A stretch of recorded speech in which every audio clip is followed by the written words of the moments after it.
Hey guys, welcome to Tutorial Guru.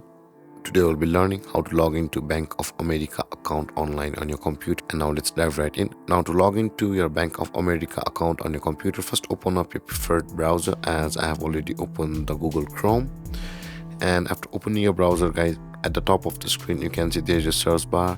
Click on the search bar over there and type in BOA login, or you can also type in Bank of America login, and after that hit on enter on your keyboard.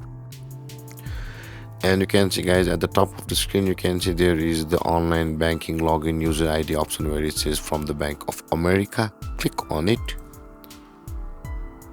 and guys, on this interface, guys, you can see you can enter your user ID over here of your Bank of America account and enter your password over here, whichever may it be. And after that, click on the login button available for us here on the blue button where my mouse is hovering, and then you'll be signed into the Bank of America account on your computer.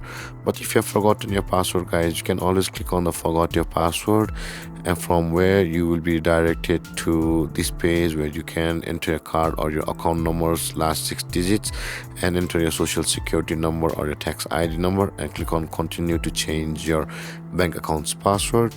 And with that being said, guys, with the details being entered, click on the login button and you will be signed into your Bank of America account on your computer. And if you have any confusions or questions regarding the topic, feel free to comment in the comment section below, and don't forget to like, subscribe and hit that bell icon for more videos. Thank you for watching, guys. Peace.